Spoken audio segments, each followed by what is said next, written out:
Candidates for the 21st Congressional District voted today in Glens Falls. 7 News reporter Zach Grady is there and has this report from this morning.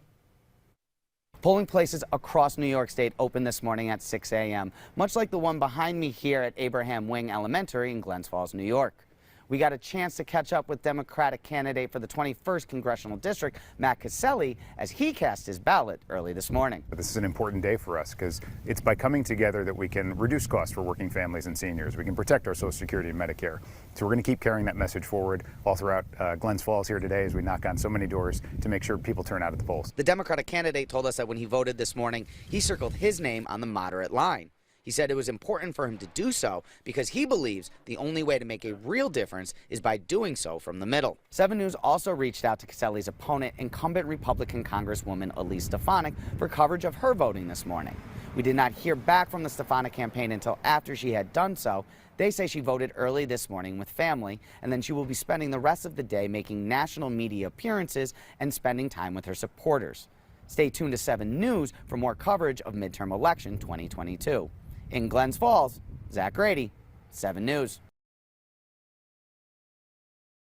Top races in the North Country include the 21st Congressional District. That has Democrat Matt Caselli challenging incumbent Republican Elise Stefanik.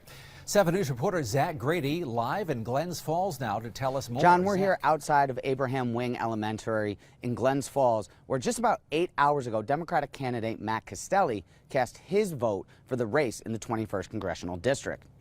Caselli, a of counterterrorism, is going up against Republican incumbent Congresswoman Elise Stefanik. The remapped 21st Congressional District includes parts of Jefferson County and all of Lewis and St. Lawrence counties.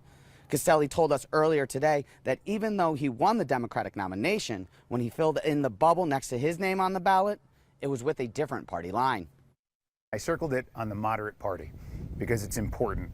It's an important opportunity for us. We've heard all throughout the course of this campaign, folks are desiring a moderate, someone who can unite us together, who can actually address the many challenges facing our community, because the only way we're going to reduce costs for working families or protect Social Security and Medicare or provide real safety and security is by coming together, and we do that from the middle. Stefanik supporters could be seen throughout the day in Glens Falls Centennial Circle. Followers of the Congresswoman held up signs from the campaign for coverage of her voting as well this morning. We were told by a senior spokesperson that she voted early this morning with family. It was reported back in May that the Congresswoman would be relocating back into the 21st District after redistricting had put her primary residence into the 20th District. Whether or not she did relocate or where she voted this morning, we don't have an answer. In Glens Falls, Zach Grady, back to you, Jim. All right, Zach Grady, thank you very much. Now, one of the races that we are covering tonight is that for the 21st Congressional District. Republican Elise Stefanik going against Democrat Matt Caselli. We're live in Glens Falls, where both candidates will hold events tonight. Zach Grady is our reporter there. Zach? Jeff, with the redistricting that took place over the summer, there are 26 House races across the state taking place this evening, including the race here in the 21st District between incumbent Republican Congresswoman Elise Stefanik and Democratic candidate Matt Caselli. We got a chance to catch up with Caselli as he voted this morning, and certainly he was not the only one to turn out. Poll workers say that it's been a good showing, and they've seen a steady flow of people throughout the day. As for the Democratic candidate, he spoke to us about why it's important to exercise your right to vote. Showing up at the ballot today, circling names, whatever they may be, offers us an opportunity to have our voice heard. That's at the very essence of our democracy. And if we don't have officials who are honoring the results of that, we cease to become a democracy.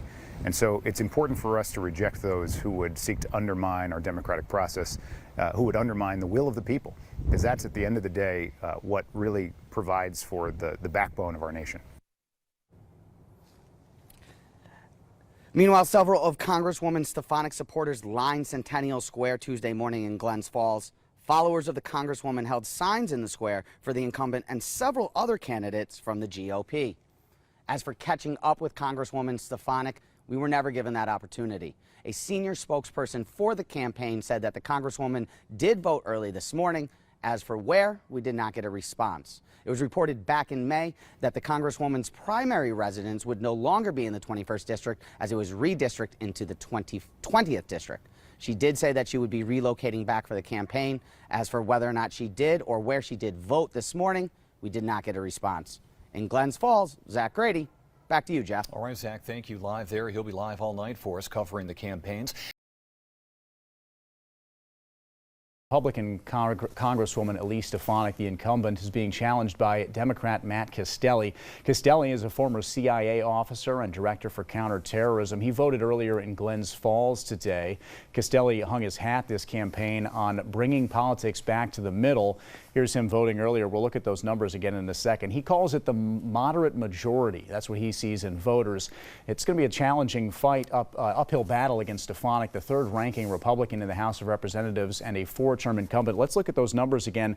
Right now, with about a fifth of ballots cast accounted for, Castelli up by a couple thousand votes, 3,000 votes. This was a little bit wider of a margin 15 minutes ago before more numbers came in. So we'll be watching this to see what the numbers shake out to be. But right now, a tight race in this and surprising numbers if they continue to hold this way, with Stefanik having a pretty strong hold on the district. We'll be continuing to watch those. We're going to go to Glens Falls now tonight at the Stefanik watch party. That's where 7 News reporter Zach Grady is joining us from.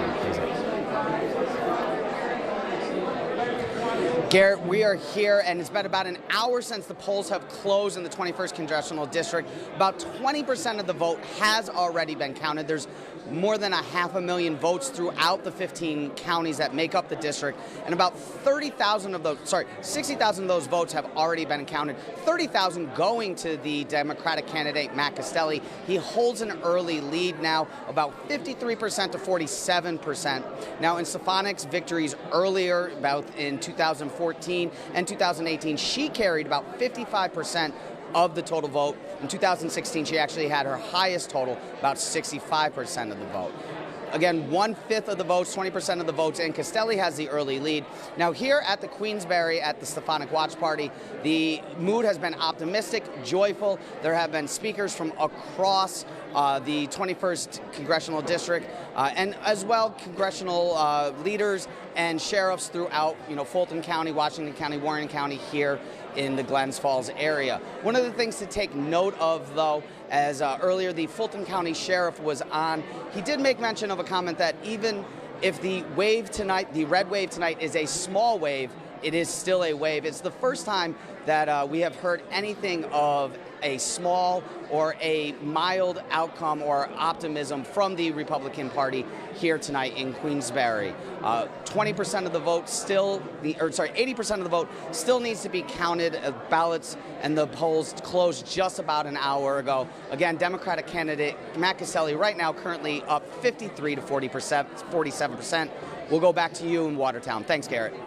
All right, thanks, Zach. And as we speak, that race is tightening. It's about 50-50 now. We'll move on to the other congressional race that we're watching tonight. That is in the 21st District between Republican incumbent Congresswoman Elise Stefanik and her challenger Matt Castelli, a former CIA officer.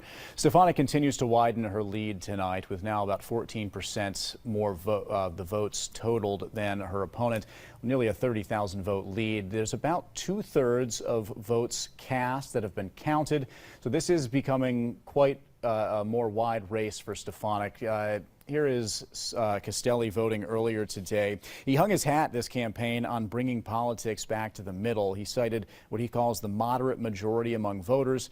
But it is an uphill battle fighting against a Republican ranking member of the House of Representatives, third-ranking House. She's the chairman of the House Committee, Republican Committee, and a four-term incumbent now looking to potentially have her 5th term in Congress. So Stefanik again with quite a commanding lead over Castelli. Now, we have a team in Glens Falls tonight at Stefanik's watch party. That's where 7 News reporter Zach Grady joined us live from tonight. Zach. Garrett, the energy in the room here at the Queensberry Hotel just recently picked up as a series of speeches and introductory speeches have been made. The first by 114th District Assemblyman Matt Simpson, the latter 45th District Senator Dan Seck, The two of them, along with Elise Stefanik, are what the campaign is calling the big three here tonight. Now, we expect Congresswoman Stefanik later on this evening to also be making a speech. Senator Dan Steck said at this point they do hold a comfortable lead, but not so much that she's ready to come out and meet with her constituents. She is here, though, at the Queensberry Hotel, and we do expect to hear from her later on this evening. The crowd has been overwhelmingly joyous and anxious here as results have been trickling in both from the state and across the country as a big expected red tidal wave is what they originally were calling it. Now some here are calling it a small red wave, but still nonetheless a red wave.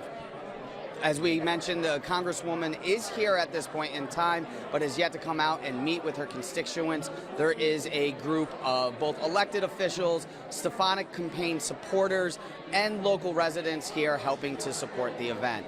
We do expect her to come out in the next half hour or so, but at this point in time, we have not heard anything official from the campaign, other than, again, from 45th District Senator Dan Steck, who said that Stefanik feels comfortable at this point in time. When we have more, we will get that to you. Go back to you in the studio. Thanks, Garrett. All right, thank you, Zach. And in New York's 21st Congressional District, Congresswoman Elise Stefanik handily won her 5th term in Washington last night. The third-ranking House Republican defeated Democrat Matt Castelli by about 50,000 votes, an 18% margin of victory. Stefanik's campaign watched numbers come in from the Queensberry Hotel in Glens Falls on election night.